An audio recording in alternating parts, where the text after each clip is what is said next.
You're listening to The Jacob Valk Show. He's breaking down the latest and greatest in sports as only he can. Follow him on Twitter @RealJacobValk.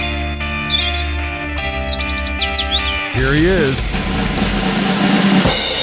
Jacob Valk.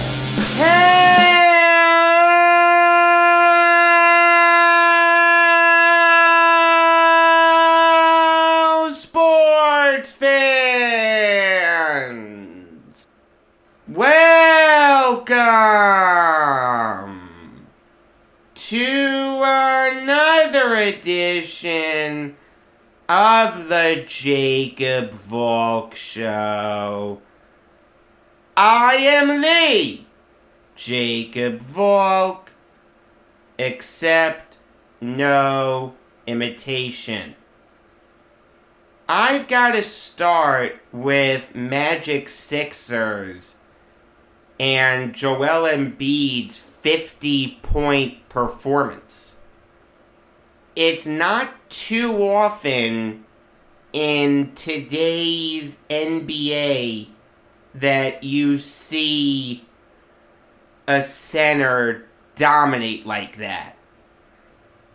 I understand that Joel Embiid drops 30 points every night, but there's a big difference between dropping 30 and dropping 50. Dropping 30 is just ho-hum. It shouldn't be, but it is when you talk about a great player like Embiid, just like it is for a guy like Kevin Durant or LeBron James or Giannis or someone like that. But once you get into that 50 range, people take notice. And here's what's even more crazy. He did it in only 27 minutes. Every Magic starter had more minutes yesterday than Joel Embiid did, yet he still managed to get a 50-point double-double. 50 points and 12 rebounds. His efficiency was insane. He hit 17 of his 23 field goals.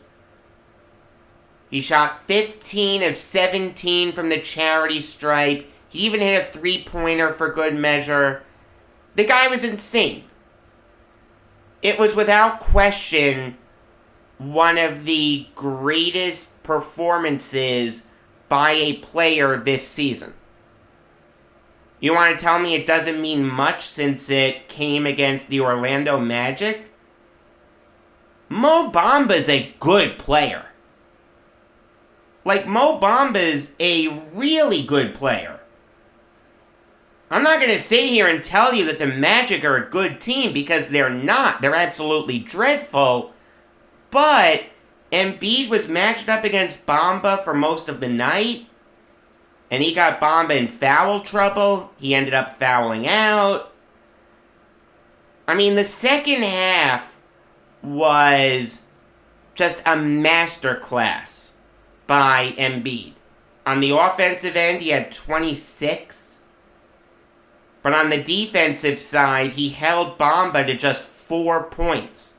To put that in perspective, Bamba had 28 points in the first half. So you limit a guy who had 28 points in the first half to only 4 in the second half. That is insane. An excellent job of halftime adjustments by Doc Rivers.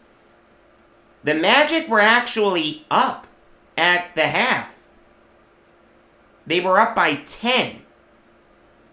Then after that, the Sixers just came alive, and they utterly destroyed the Magic in the second half.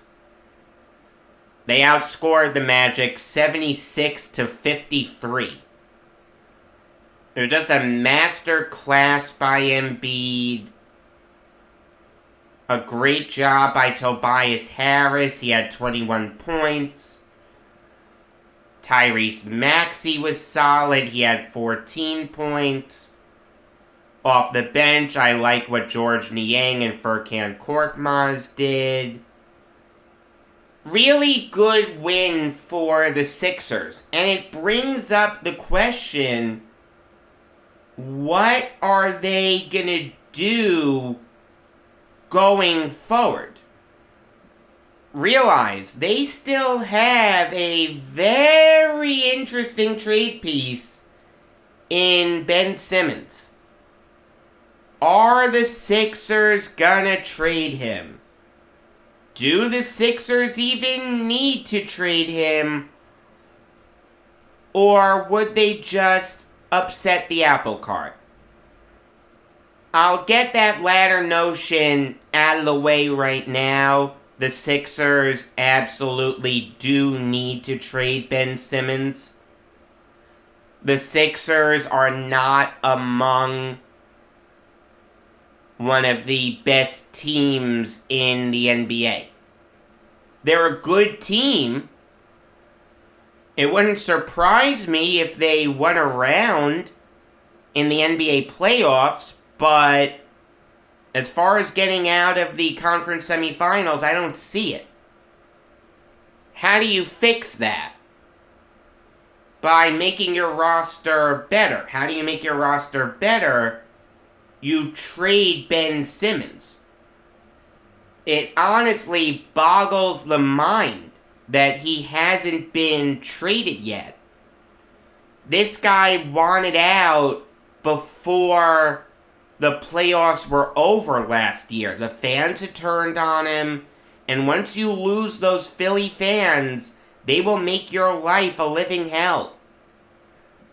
It's just clear as day that it's best for everyone to just move on.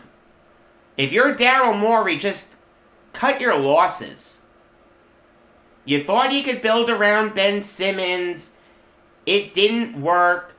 Maybe you think you're going to engineer some kind of a sign-and trade with James Harden? Let me ask you this.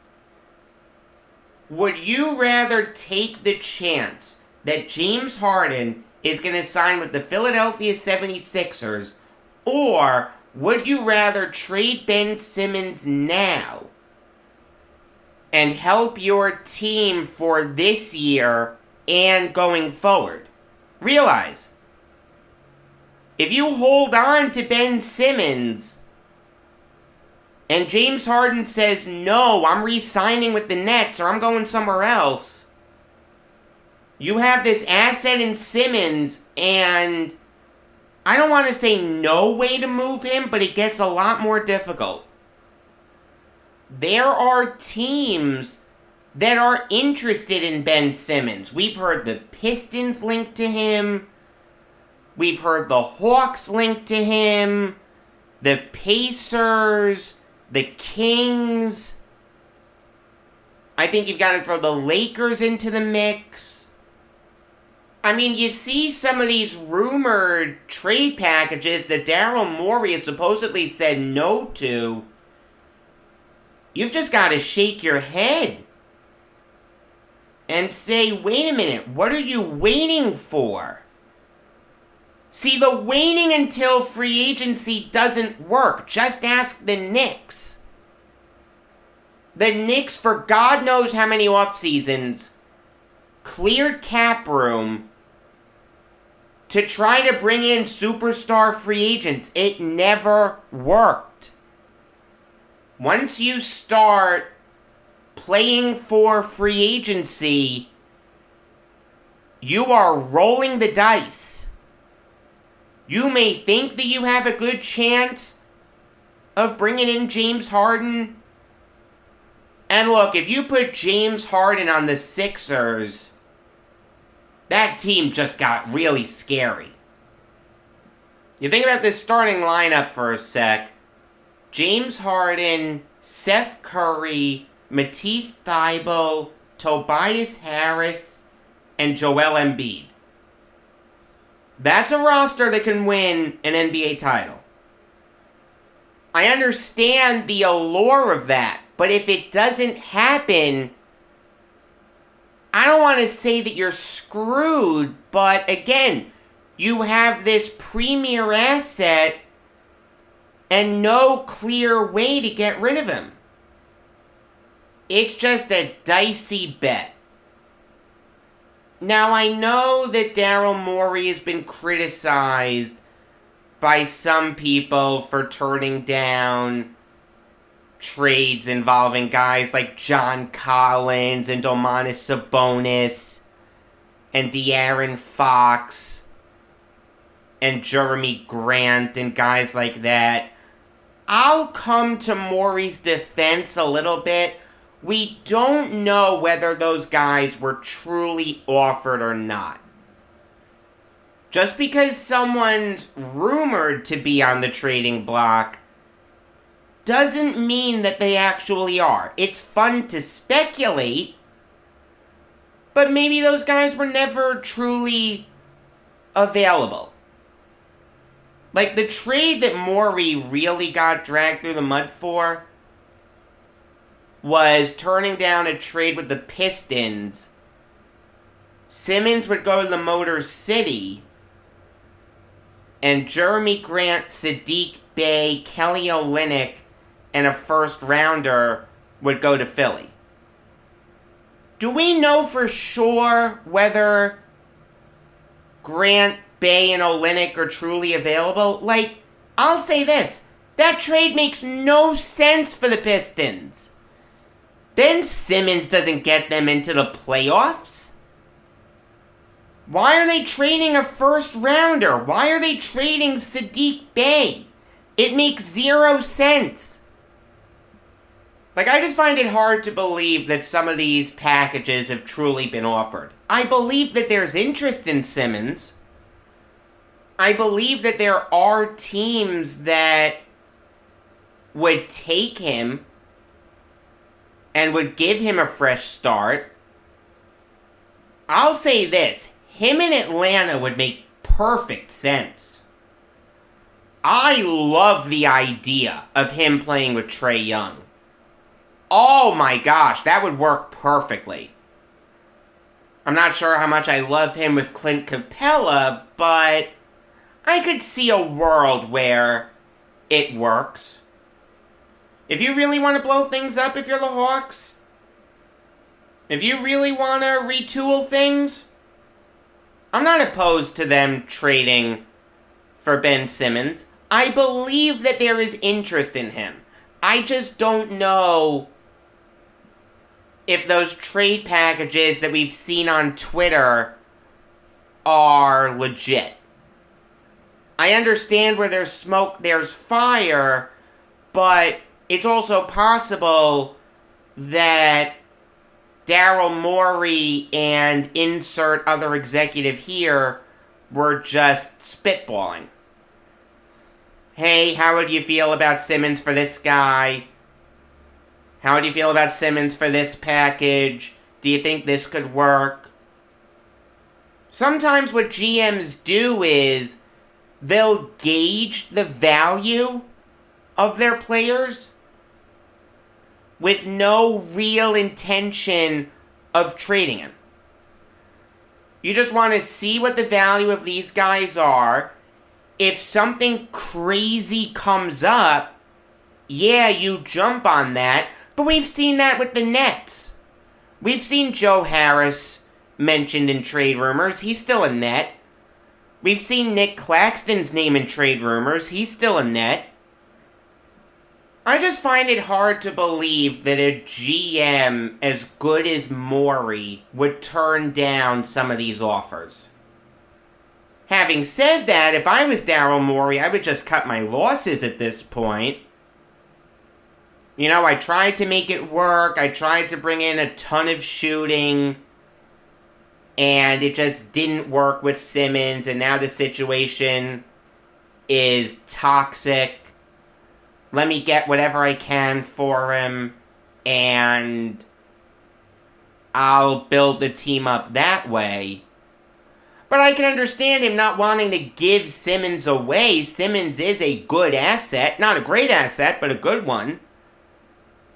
See, the thing is, some of the trades that we've seen for Simmons also involve Tobias Harris. And I know what you're thinking. You're thinking the Sixers would save a ton of money. Why wouldn't they trade Harris?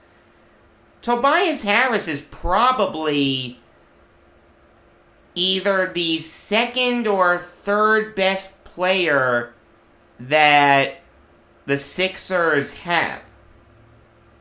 You want to put Tyrese Maxey ahead of Harris? I'm fine with that. I don't think I'd put Seth Curry ahead of him. I just think Curry's a little too one-dimensional. I mean, that's when you run the risk of upsetting the apple cart. Think about this trade that the Kings were supposedly interested in pulling off. Buddy Hield, Tyrese Halliburton, Harrison Barnes, and 2 firsts for Simmons, Harris, and Matisse Thybulle. There is something to be said about chemistry. There is something to be said about upsetting the apple cart. Like, wait a minute, all I want to do is trade Ben Simmons. Why am I trading my second or third best player and a guy in Thybulle who's one of the best young defenders in the league? I don't want to blow things up like that. Now, is that a bad trade for the Sixers? No, I think it makes sense. I think you could run a lineup of Halliburton, Hield, Green, Barnes, and Embiid. But is that better than what you have now? Congratulations, you got rid of Ben Simmons, but you also upset the apple cart. You got a couple firsts, great, fantastic. But did you really get a ton better? I don't know. Maybe you got a little better, but not a ton better. If I'm going to trade Ben Simmons, I want to get significantly better. Do some of the trades rumored make the Sixers significantly better? Yes, no question. But, again, we don't know for sure whether those packages have actually been offered or not. I just find it hard to believe that Daryl Morey would really turn some of those trades down. If he did, he's an idiot. I would trade Simmons tomorrow. Let me get better. Let me make a move in the East. With Kevin Durant out, let me try to leapfrog the Nets a little bit. And maybe, just maybe, we can go on a big run. But we don't know for sure whether those offers were really made or not. That's the thing. I will say this. I'd be very surprised if Ben Simmons wasn't moved soon. The trade deadline this year is February 10th. I think we'll see Simmons moved by then. Moving on now to Clippers Nuggets. And you remember when I said it's rare to see centers dominate like Embiid did? Nikola Jokic came pretty darn close. I mean, granted, he's not a traditional center. He's a point center. He's a freak. He's incredible. I love watching Jokic play. But his performance was more impressive than Embiid's. I understand that Embiid had one of the best performances in the NBA this season. Jokic did too. We had a crazy day in the NBA yesterday. Yesterday there were 26 25-point games, 15 30-point games, and 8 30-point double-doubles. All of those tied the previous record for the most of those on any day in NBA history. And like I said, Jokic was a big part of that. He had a 49-point triple-double. He had 14 rebounds and 10 assists. He also made a beautiful pass to Aaron Gordon for the game-winning basket. Jokic was doubled by Amir Coffey and Ivica Zubac. Jokic is at the wing at this point. He's in position to shoot a 3, but it looks like he doesn't want to. He's looking to set up a play. Coffey comes with the double. Somehow, some way, to the opposite corner. Jokic finds Aaron Gordon. I don't know how he found Gordon.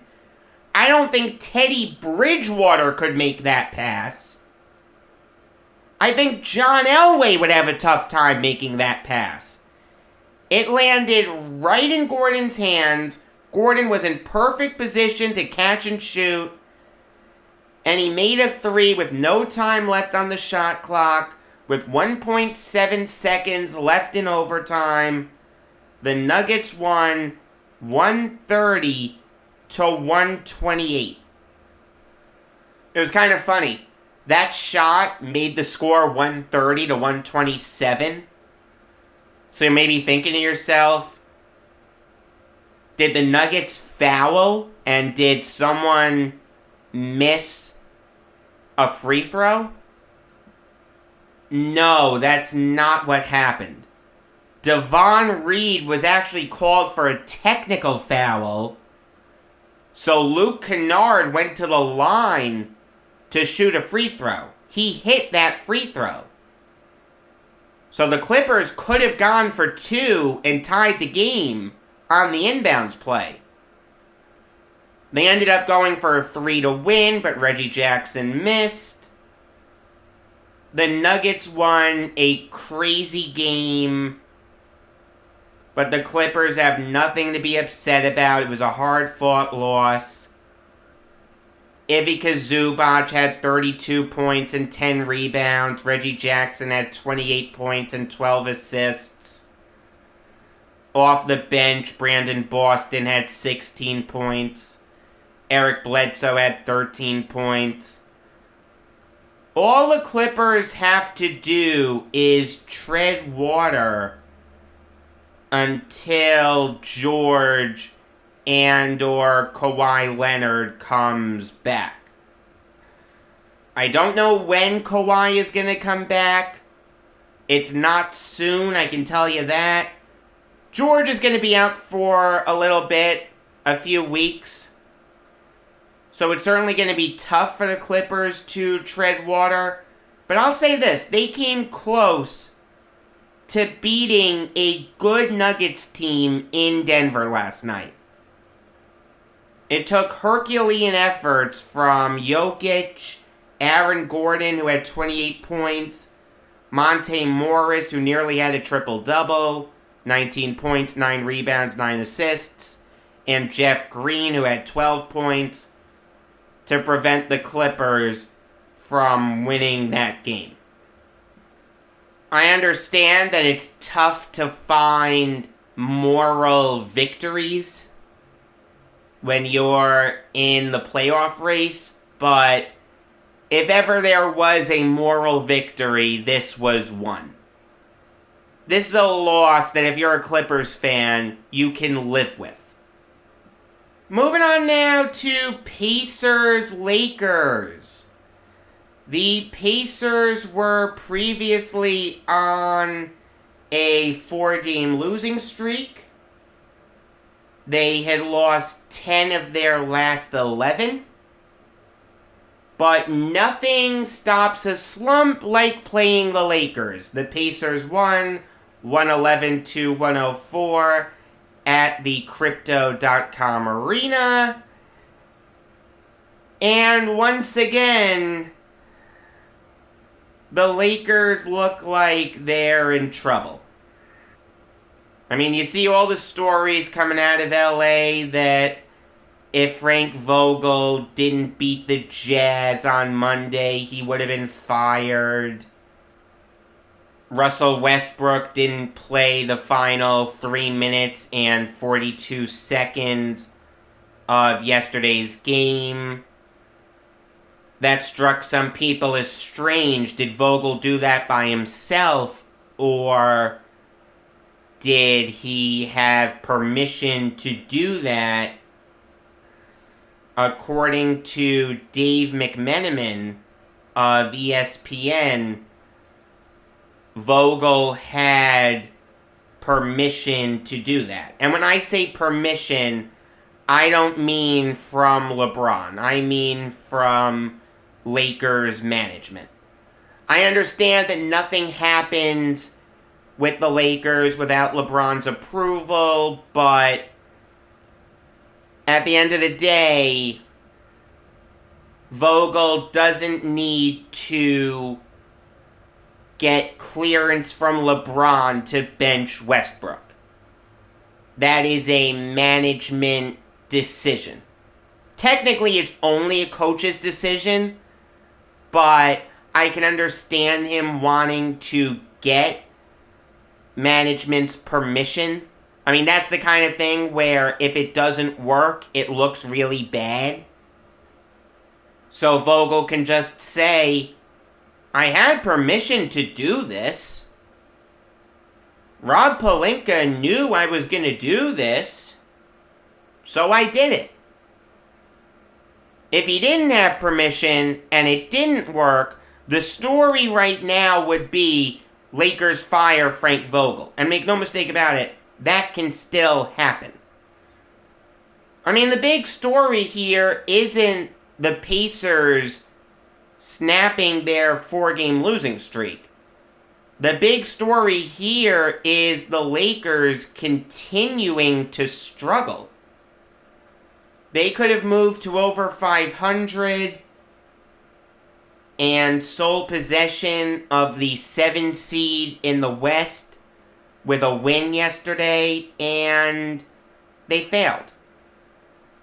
They are by far and away the most disappointing team in the NBA since they won the finals in Disney. It has been all downhill for the Lakers. Everything that could go wrong has gone wrong. Anthony Davis has not stayed healthy. LeBron has been banged up a little bit. Obviously, the Lakers made the big trade for Russell Westbrook, and that has failed miserably. I know that I supported that trade at the time, and I even went as far as to say before the season started that the Lakers would be in the NBA Finals, and depending on what happened with Kyrie, the Lakers could win the NBA Finals. Now, this team's going to be lucky to even make the playoffs. Anthony Davis coming back is all well and good, but the Lakers just look absolutely dreadful. I mean, from an eye test perspective, they look like an abysmal team. Their defense is dreadful. They're experimenting with these crazy lineups with having LeBron at center. Which, I understand that LeBron's a freak and he can play the 5, but in a perfect world, is that where he'd be playing? The thing is, Frank Vogel will be fired at some point. Because what's happening in Lakerland is absolutely inexcusable. But at the end of the day, the issue is deeper than that. This is LeBron James's roster, full of guys that he brought in, and it's failed miserably. At some point, when do we start saying that we've got to stop giving players this much power? Here's the thing. LeBron isn't going to get any criticism this year because he's LeBron. And he's averaging 29 points per game. Alright, he's still fantastic. He's still one of the best players in the NBA. I totally get that. The thing is, though, Frank Vogel is going to be fired, and Rob Pelinka is going to be on the hot seat, because the roster that LeBron James constructed is failing. Doesn't that strike you as unfair? You want to tell me that this roster should be better and it's up to the coach to make that work? Look, I understand that, but at the same time, Vogel may have made different moves. Maybe he wouldn't have signed off on the Westbrook trade. There's no question that the Lakers would be better off now if they didn't trade for Russell Westbrook than if they had kept that package. KCP, Montrezl Harrell, and Kyle Kuzma are all having really good seasons. They're all really good players. You traded 3 really good players for one of the most overrated players in the game. Look, I bought into the hype, but I shouldn't have. I have criticized Russell Westbrook on this show a ton. All he cares about are his stats, not winning. I have said that before. What ticks me off more than anything is I knew this would fail. Like, I could see the writing on the wall that these guys would kill each other. And I still said this is a great trade for the Lakers. I still said this is a trade you need to make. Man, I just feel dumb. I need to stick to my guns. The Lakers right now are in a really bad spot. LeBron James positioned you into being a win-now team. And it worked. You did win an NBA Finals. But even then, that's a Finals that some people would say has an asterisk. Now, I don't think it has an asterisk. But given how far the Lakers have fallen off, it's very easy for people to say that they wouldn't have been NBA champions if not for the bubble. They really needed to repeat their dominance to lend legitimacy to the NBA bubble. Like, think about the Lightning. The Lightning won the Stanley Cup Finals in the bubble. Who did they beat in the Eastern Conference Finals? The New York Islanders. Those teams went at it the year after in Uniondale and Tampa Bay. What happened in the Stanley Cup Finals? The Lightning won. That brings some legitimacy to the NHL bubble. The NBA bubble, you can make the argument that it has an asterisk. Again, I don't think it does. The Lakers were a great team that year. And even right before the pause, you looked at the Lakers as a legitimate finals contender. Like, the thing is, the burden of proof is on you to say that they wouldn't have been champions without the bubble. I understand what they've done since leaving the bubble. They have been garbage, but you don't know what would have happened in the 2020 playoffs if the coronavirus never happened. Oh, how it is fun to imagine the coronavirus never happening. I think we can all agree on this. Whether you like Anthony Fauci or you don't, it would be better if he wasn't a household name. But look, this isn't about the bubble. This is about the failure of the Lakers. And the reality is, I don't know how you recover from it. I think trading Westbrook is the obvious answer, but is that a panacea? Does that instantly make the Lakers a title contender?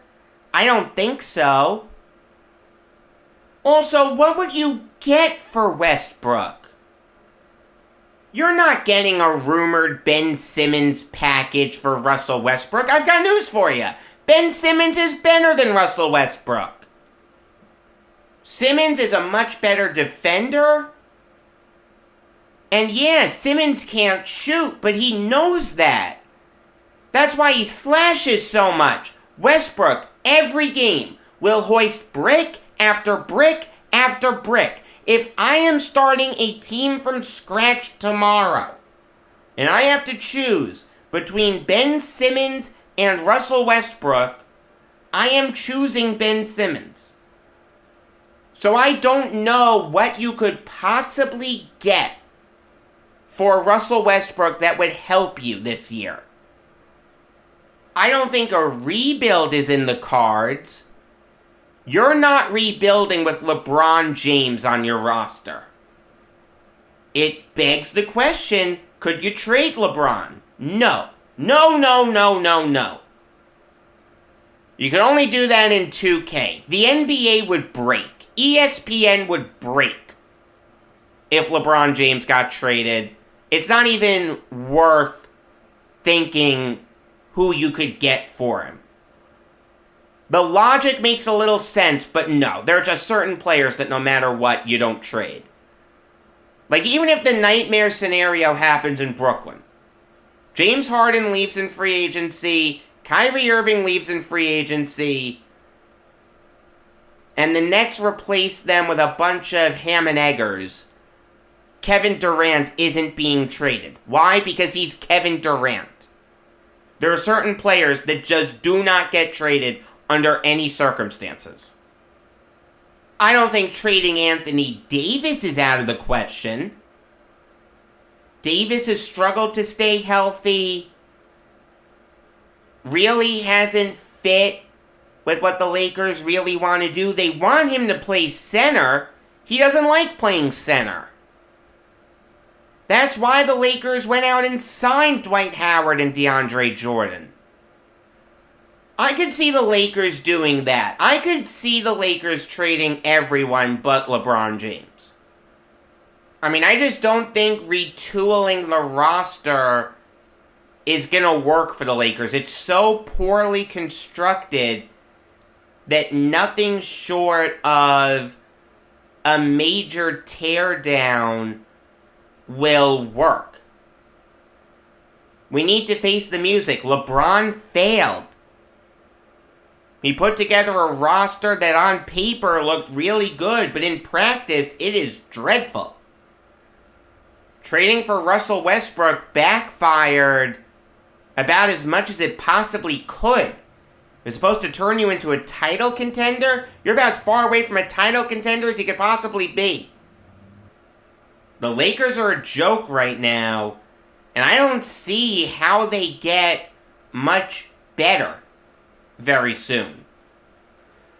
I brought up De'Aaron Fox a little earlier. He was mentioned in trade rumors, but now it seems like the Kings are shutting the door on that. According to Shams Charania of The Athletic, the Kings have told De'Aaron Fox and his agent Chris Gaston that they don't want to trade him. That doesn't mean that they won't, it just means they don't want to. Now the thing is, the Kings kinda brought this on themselves, as they always do, because they're the Kings. They are the most dysfunctional franchise in the NBA. They have the longest active playoff drought in the NBA. They haven't made the playoffs since 2006. They haven't won a playoff round since 2004. Vivek Ranadive is a terrible owner. It's not good. The thing is, though, you think about what the Kings did in this past draft. They took Davion Mitchell, a point guard out of Baylor. And Mitchell's not having a great rookie season, but he's not having a terrible rookie season. I'm not willing to give up on him yet. But who did the Kings take the year before? Tyrese Halliburton. A point guard who looks like one of the best young players in the NBA. Last time I checked, De'Aaron Fox is a point guard. I know that Halliburton has played a lot of the 2 this year, but he is a born point guard. The Kings have 3 point guards that they have taken in the last 5 first rounds. How to Not Build an NBA Team by Vivek Ranadive. Take 3 point guards in the first round in a 5-year period. For whatever it's worth, the years that they didn't take a point guard were 2018 and 2019. 2019, they didn't have a first rounder. 2018, they took Marvin Bagley. Marvin Bagley has struggled to stay healthy all throughout his NBA career. I was never a big fan of his. I've been proven right.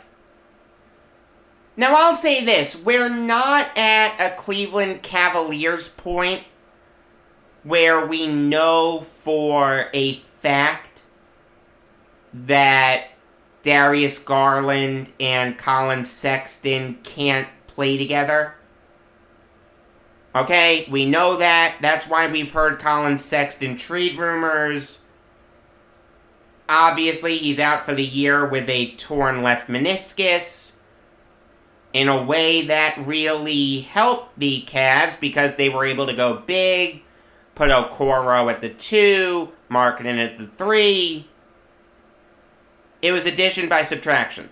We're not at that point yet with the Kings. You can still build around Fox and Halliburton. I'm okay with Fox playing the 1 and Halliburton playing the 2. Alright, I think you can build around De'Aaron Fox. I like De'Aaron Fox. He's averaging 21 points per game this year.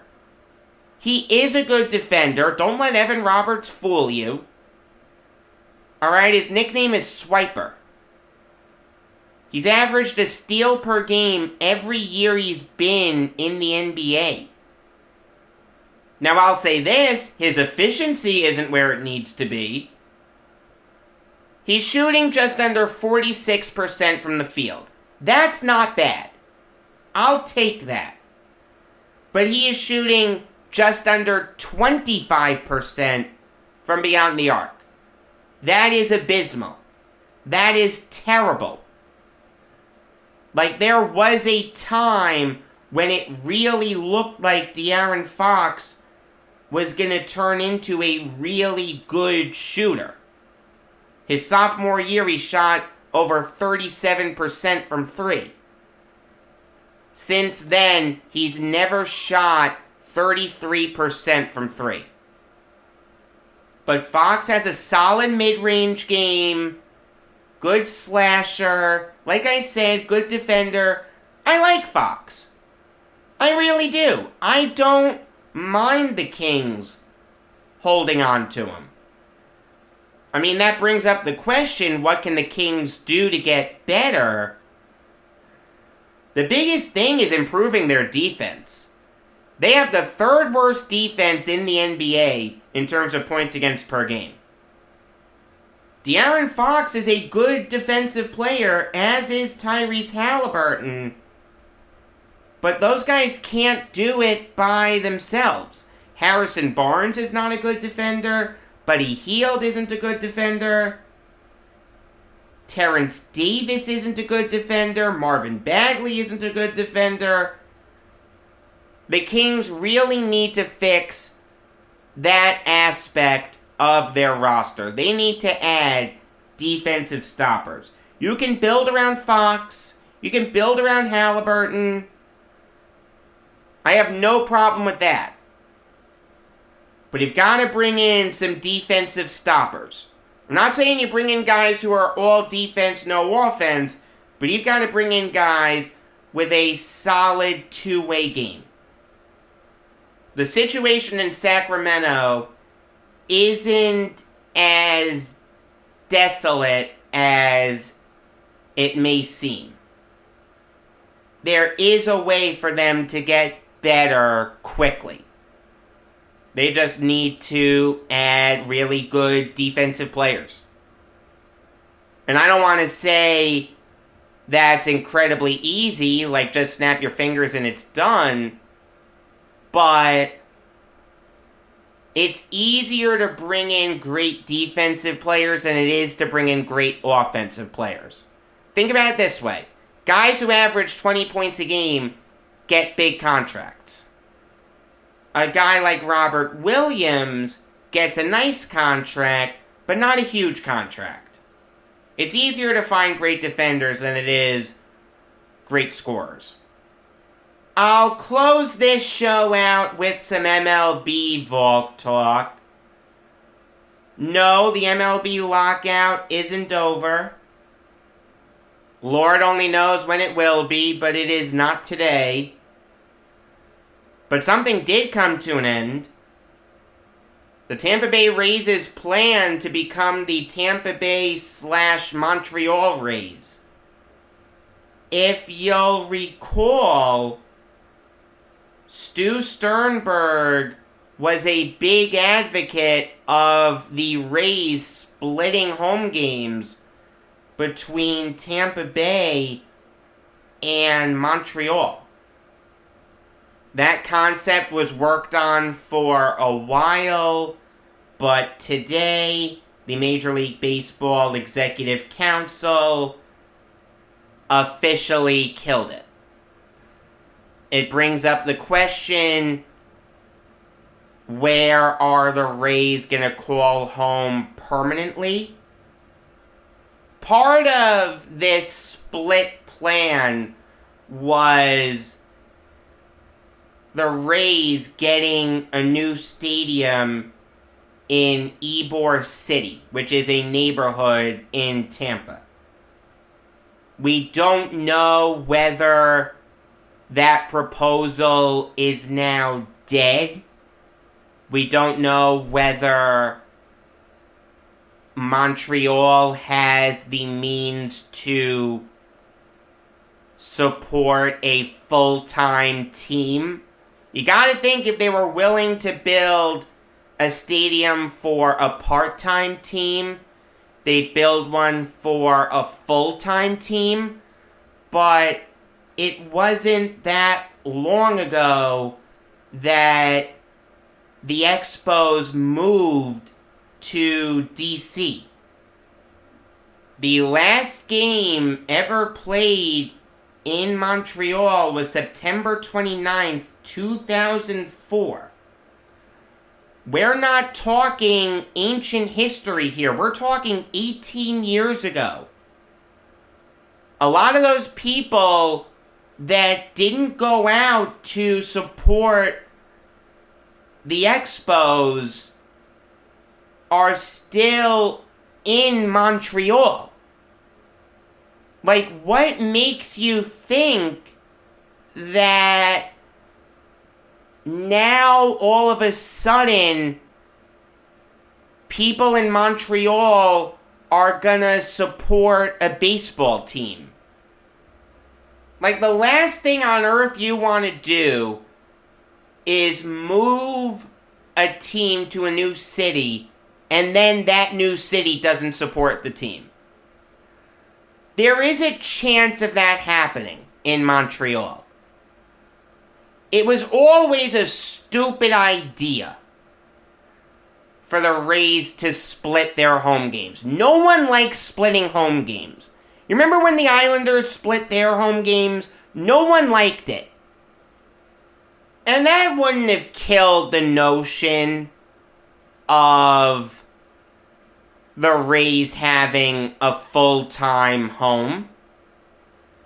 when the Islanders split games between the Barclays Center and the Nassau Coliseum. People wanted a full-time home on Long Island. The split city concept doesn't work. It was an incredibly stupid idea. And you're going to put a team in two cities that don't support baseball?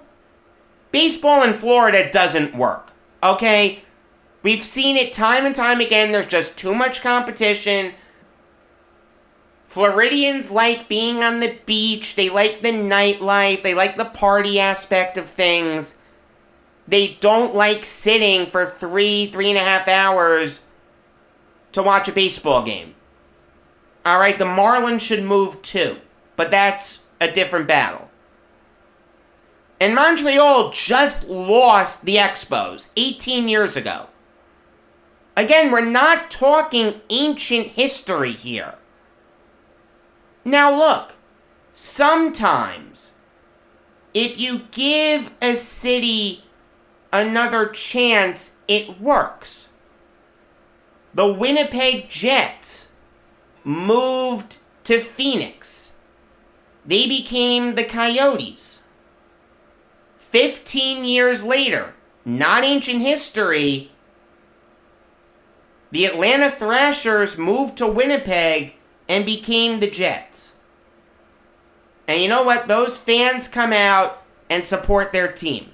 Give them credit. If you're going to move back to a market that you moved away from recently, you better know that fans are going to go out and support that team. I'll say this. If Montreal can get a bunch of signatures from people saying, yeah, I'll buy season tickets, I'll go to like 20, 25 games a year, I'm okay with them moving back to Montreal. But until I see a huge fan base start to develop, I'm not going to support moving back to Montreal. It brings up the question, where are the Rays going to move to? It doesn't seem like Florida's in the offing. Montreal is possible, but I wouldn't bet the rent on it. The obvious answer is Nashville. There's already a group there that's pushing for a baseball team. It seems to have some legs to it. I see no reason why a baseball team wouldn't work in Nashville. There's an obvious connection to Vanderbilt baseball. Vanderbilt baseball is great. It is by far and away the best athletic program that Vanderbilt has. I think that can work. We've also heard Las Vegas mentioned, but I think Major League Baseball wants to keep that open for the Athletics if they need it. See, the thing with moving teams is you'd like to try to keep the move as simple as possible. And what I mean by that is you don't change around divisions, you don't change around leagues. If the Rays move to Nashville, they can stay in the AL East. Now, they'd be the westernmost team in the AL East, and technically speaking, Cleveland and Detroit are more east than Nashville, but it's not absurd to put a team in Nashville in the AL East. We're not talking about a team in Indianapolis playing in the AFC South. I mean, here's the thing. You have these built-in rivalries. Division rivals. You grow to hate the Rays if you're a Yankees fan, or a Red Sox fan, or an Orioles fan, or a Blue Jays fan. You don't want that to change. What, now I have to hate the Guardians? I hate their name. It's a stupid name. But I don't hate the Guardians. I hate the midges. That's it. I have to hate the Tigers? How can I hate the Tigers? The Tigers are dreadful. You want to keep teams in the same division if you're going to move them. If the Rays move to Nashville, you can do that. And same thing with the Athletics if they move to Vegas. They're still west. Actually, they'd be more west than the Arizona Diamondbacks. You want to keep those rivalries that have been established and cultivated in place. And I'll give you one other benefit to Nashville, as opposed to Montreal. It would be weird to have two Canadian teams in the AL East. You want to tell me that you're just going to put the new Montreal team in the NL East? You can do that. You'd eliminate daily interleague games, which I hate. But then you'd leave the AL East with only 4 teams. Do you really want the American League East to just comprise of the Yankees, Red Sox, Blue Jays, and Orioles? That doesn't sound right to me. I think the most likely thing is for the Tampa Bay Rays to move to Nashville and for the Athletics to move to Vegas.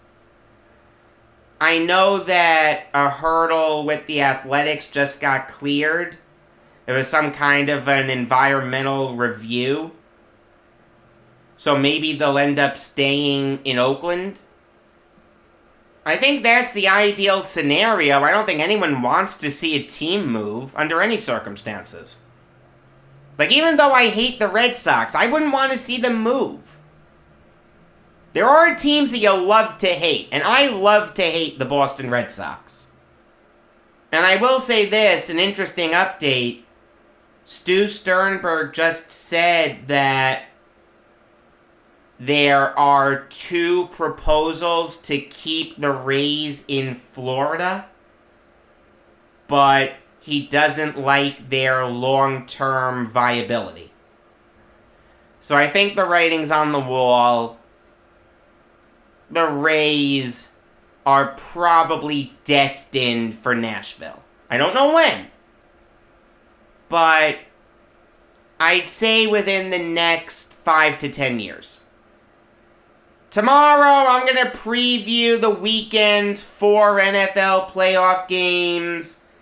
It's going to be a lot of fun. Until then, I'm Jacob Valk. And always remember, if you disagree with me, you're wrong.